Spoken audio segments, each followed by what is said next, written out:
Welcome to the Love Life Podcast, hosted by Jack and Sheila Harper. This podcast is about love and passion for life. Save One was founded by Jack and Sheila in the year 2000 to help men, women, and families recover after abortion. The Harpers have a real passion to see lives be healthy and flourish so that those lives have a lasting impact on the earth. Join us for the next few minutes as we talk about the subjects that impact our lives and how we can together find and keep better spiritual, emotional, and mental health by loving life. Here's Jack and Sheila. Hey, Love Life listeners. Thank you for joining us for another episode on the Love Life Podcast, helping you love life on a greater level. What an incredible thing. I love that. And then I just want to do a little shameless commercial. So did you know that we have t-shirts that come in all sizes and all colors, and you can go to saveone.org and hit the shop button and you can find you a t-shirt, and they are incredible conversation starters. Let's get to today's guests. The guests we have are extraordinary people. They're not just, out there just kind of getting through. They are doing some incredible things. And today certainly will be one of those that is your favorite, Mr. Daniel Breeden. Welcome, Daniel. Thank you so much. I appreciate it. Yeah. It's a great opportunity. Well, we're honored to have you here in studio with us today. Let me tell you from my heart that Daniel recently became the executive director of Tennessee Right to Life. And I love the passion in a leader. I love excellence from a leader. And we absolutely love, Sheila and I, a leader that is busy and doing it. And he exudes passion. He exudes excellence in what he does. And he is like the Johnny Cash song, I've been everywhere, man. I look up and he's in Tiptonville, and then he's in Chattanooga and Knoxville. He's just everywhere. I love that. And what he's doing is he is working to build or rebuild, establish or reestablish our Right to Life chapters in the counties here in Tennessee. So thank you for doing that. Absolutely. Daniel, every driven person that I've ever met has a why. And Sheila says it this way. Most people don't just get up one morning and want to be involved in the pro-life movement. They don't just get up and want to talk about abortion constantly. So I think when you and I talked and had coffee before, you have an incredible story about your why. And I would love for you to share that with the listeners. So just unpack it and tell as much as you want. I may jump in with a question, but just go, man. Absolutely. Thank you, brother. Yes, It's great to be here today on this podcast. And I enjoy talking about my why. My why started May 14th, 1988 in a little town, Carroll County, Kentucky. I lived there on Mill Creek Road, and right above Mill Creek Road is I-71. I was laying in bed. I was on one side of my dad. My sister was on the other side, and my dad used to tell us stories at night, and he would always end it in his why. So it's ironic how this started. So we hear an explosion outside, and we jump up, run out to the front porch, and we see the traffic is starting to back up. And my dad, I remember him running across Mill Creek Road and up the side and off onto I-71. And when he jumped over the guardrail, and the first explosion happened, and that was the site of the Carroll County bus crash that happened May 14th, 1988. And as many of you may know something about that incident, a drunk driver was driving the wrong way on I-71, hit a school bus head on, and that impact happened right in front of my childhood home. So we're standing there, my mom, my sister, and me on the front porch, and my sister is crying, my mom is crying, and we're watching this happen, and can start to see some flames coming from the bus. And I remember standing there on the front porch, and just as plain as what we're sitting here talking today, the voice was as plain as that spoke to me that day and said, you're going to spend the rest of your life rescuing kids off of that bus. I was 7 years old. I didn't really know exactly what that meant at the time, but I began to hear screams from the kids that were trapped on that bus, began to hear many sounds that I don't want to try to explain, but God used this story. My dad was an evangelist, and my dad was preaching across Kentucky and some in Indiana, Ohio, And I heard this story over and over and over again of my dad saying this is what the incident was about. And I watched people come to Christ through this story, but I never met anyone that was on that bus that day. And so the story that happened there that day impacted me because that's when I feel God called me into the ministry, into doing what I'm doing today and started my why. But you fast forward all the way forward to now my son makes the freshman basketball team. Now we live in Nicholasville, Kentucky, hours away from Carroll County, Kentucky.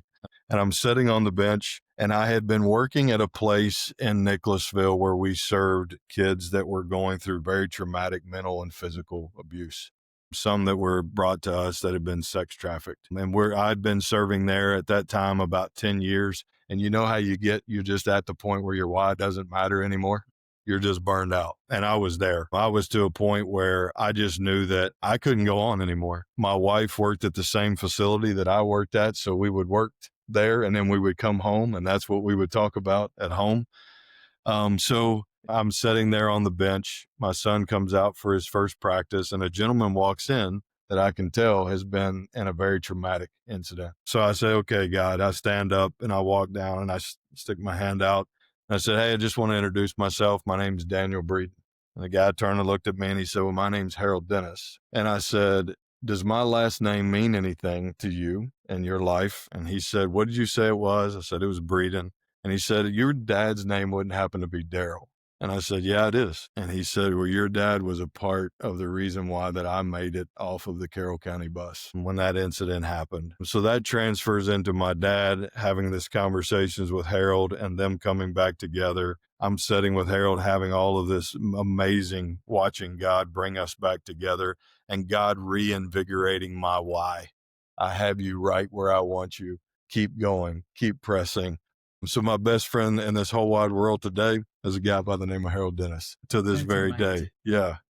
So it's the why that keeps us pressing on. It's what's kept me involved in ministry and nonprofits basically my entire life. And now the reason why I'm at Tennessee Right to Life. That's amazing. So when I was looking through your bio, you have a bachelor's degree that is very different from most bachelor degrees that I've ever seen. Not many people are getting this degree. Would you mind telling them, because this absolutely has to do with your wife? Yeah. So I went to Asbury University, got my bachelor's degree there in business, and then moved on with that program to get my master's degree in leadership. So everything in that bachelor's was preparing me for what was going to transfer over into that master's degree in leadership. And that came from a mentor of mine that's I sat with and had a conversation. And he said, son, this is what you're called to do. Yeah. I'm called to lead. I thought I was going to follow the track that so many before me had. And what I've been told, you were going to be a preacher. I thought I was going to get my master's of divinity. I thought I already had that planned out, but God had a different plan. So was able to get that master's of leadership. So your undergrad degree, though, did it have an emphasis with nonprofits? Absolutely. That's what I was talking about. Absolutely. Yes. Yeah. So all of my business training and all that I did in my bachelor's degree was called a nonprofit track. Wow. So that nonprofit track was preparing me for everything to do with leading a nonprofit one day. Yeah, absolutely. And I love education. That's important to you. I think you're working on something right now. I'm working on my doctorate degree in leadership. Yeah, that's awesome. That's right. Yes, thank you. So you mentioned the Kentucky Children's Home. Yeah. And then there was, after that, I think there was Samaritan Recovery. Absolutely. So kind of tell us how you transitioned from school into the Kentucky Children's Home and then to the Samaritan Recovery. Absolutely. So I was serving at the Kentucky United Methodist Home for children and youth. I was there for about 15 years in Kentucky. God has, you think you have the plans figured out. You think you know what you're going to do next. And I thought, this is where I'm going to be for the rest of my life. I want to lead this place someday. I know God's called. And God had very, very different plans for us. I was driving in to work and again, God spoke to me and said, you're done here. Your time is done. You guys are going to be moving. So within a few weeks, my wife and I had decided and knew that it was God calling us to Tennessee. So I came here to Tennessee and served as the executive director of Operation Saving Life. It was just a ministry where moms choosing life, and we did wraparound services for them to give them everything they needed as they had chosen life for their child. Then from Operation Saving Life, then I was at Samaritan Recovery for about 2.5 years, adults that were in recovery from different substance abuse issues. And then now I've been at Tennessee Right to Life for about 4 months. So when you were at the children's home, did you parallel that to what was spoken to you as a, what'd you say, 7-year-old? 7 years old. 7-year-old Yes, sir. on the front porch? Yes, sir. Did you see that? Absolutely. Absolutely, I did. And I had been a youth pastor before that. I'd been a college-age pastor. I'd been an inner-city pastor. I'd served in some associate roles in churches and things like that, and always with kids that were in very dire straits, dealing with different things. Even in the church, we have kids that are dealing with things inside the four walls of the church. So that transferred over into that call stayed true. And going to the Methodist home and being there for that many years was definitely just continuing forward with what God had given me as my why. All right. So tell us about Tennessee Right to Life. Tell us what you're doing there. Absolutely. Yeah. So again, I've been there about 4 months now, and I've watched God perform what I would call miracle after miracle after miracle every day. It feels like a new beginning every day of going out and meeting churches and organizations around the state. I was tasked when I COVID had been hard on Tennessee Right to Life. We'd lost some chapters and went through some things, but right now we're onboarding 33 new chapters in Tennessee right now. That is definitely cause for celebration. Right. Amen. Good job. Yeah. So there's just so many things and so many churches that are wanting to be a part of what we're doing. We received a call from Turning Point USA a couple weeks ago of a partnership developing there. So in 2026, I'm going to be leading some pastor roundtables across Tennessee for Turning Point USA. I've been praying for that next generation. God, help us grow this next generation that's coming into the pro-life movement, and having a partner like Turning Point USA with Tennessee Right to Life, already seeing the evidence of that's happening, and that we don't even have the partnership solidified yet. Yeah. So God is already doing an amazing thing. That's cool. So the 33 chapters, is that new chapters that were non-existent when you took over? It's a mixture of new chapters. And also chapters that were in place prior to COVID, or has been for even maybe faded out over the last couple of years. Gotcha. And we're just reestablishing those chapters. So what was the key? What reinvigorated these counties, these chapters to get going again? How did you do that? I believe in face-to-face. I believe God has called us to go. The Great Commission is to go ye into all the world. Tennessee is a part of all the world. So I believe that God has called me. When I was going through my interview process, I told him, I said, it's going to be really hard to get me to sit still, because I want to go. I want to reach out, and going out to these different communities. It's a lot of traveling. It's a lot of long days, but it's paid off, because getting in front of people and being able to share with them the mission and the vision and what God is doing, and seeing that spark come back in their eyes again. Yeah. The spark was once there. I go to counties where, they tell me our chapter had 50, 60 people coming at one time. And just to see those leaders, that light come back in their eyes again, seeing leaders that are mentoring other leaders. Our Bedford County chapter, the president there was mentored by the Rutherford County chapter. So I believe that's called discipleship, is what I call that. The Knoxville chapter, it looks like they're just doing it all the time. Absolutely. Yeah. Absolutely. And the amazing part about the Knox chapter is the president of Tennessee Right to Life. Her name is Stacy Dunn. Stacy served there in the Knox County chapter for years and years and years, building that chapter. So there has been so much intentional, strategic emphasis placed on that county in particular. But now it's that county that we can look at and say, hey, here's the plan. Here's how we can do this. So, with new counties like Williamson County coming back on board, we've got a strategic plan to lay out for them to say, this is how you do it. Yeah. I love that. All right. So one more question. Yeah. And you have just a really unique story on how you got connected with Save One. And I would love for our listeners to hear that. This is why I love you guys so much, because it's only God that leads people together, that connects ministries together, that links leaders arm in arm together. And I was linked with the Harpers before I even knew the Harpers. It's just how God does things. I'm driving to Chattanooga. Again, I've got 50,000 things on my mind. And I had the thought, God, I just need a moment. Like, I need a moment to get away from this fast paced, my phone's going off and all these things are happening. So I remembered a place in Jasper, Tennessee, up on top of this mountain, top of the rock, a restaurant that's way up on top. So I thought, well, what a place to escape. So I pull off the road and drive up to and it's such a beautiful place up there. And I thought, I'm just going to go up here and I'm just going to let my mind rest. So I get out, I walk in the front door, and this girl locks eyes with me, like staring a hole through me when I walked through the front door. And I thought, I don't know what's going on here. I don't know if I'm said something wrong or what. So she tells the other two that are standing there beside her, she said, I'm seating this guy. And I said, okay, God, what am I up against here? There was a reason she knew. Absolutely. So we started walking to the seat, and I said, can I ask you, is everything okay? And she said, I just want to tell you, I love your shirt. Yeah. And I had to look down because I didn't remember what I was wearing. And I looked down and I had a Tennessee Right to Life shirt on. And she said, I got to tell you a story.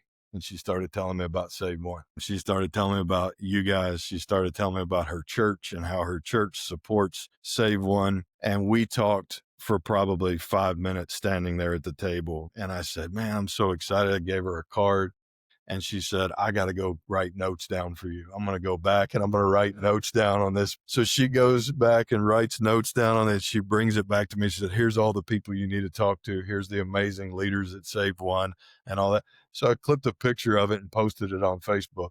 And I was actually driving to the State Pregnancy Resource Center conference is where I was headed. And so I get there and get out. And I will open the door to the state. I've never been there before. I'm a month or two into my new role. And I opened the front door, and looking at me was a sign that said Save One that was right down at the end of the booth. And I walked past our booth. I walked straight down to that booth, and I said, I have to meet you. So I shook hands with the lady that was standing there, and I told her the story, showed her the picture that I just posted on Facebook. And so that's how God creates new relationships. And what an amazing organization Save One is. You guys are incredible. Love you guys. Yeah. We love what you guys are doing too. So we could talk for hours. Absolutely. And we did before once already. So you'll have to come back and be with us again on another podcast sometime in the future. For those of you who regularly listen, you know that we like to give a Love Life tip of the day. And Daniel's tip of the day is this: the next generations are rising for life. The tip for us is that we need to pass something to them on a movement that is healthy. And I believe we can all do that, right? Amen. I love that. Amen. I love that. You can find Daniel on Instagram at Daniel, 4 TN Life. And then on Facebook, you can find him at Tennessee Right to Life in their Facebook page. So thank you guys so much. Thank you, Daniel, for being with us today. And for those of you listening, be watching for the next episode, helping you love life on a greater level. Thank you. Thank you for being a part of our audience today on the Love Life podcast. Please share it with your friends and check back often for the next podcast, or subscribe so you don't miss a single episode.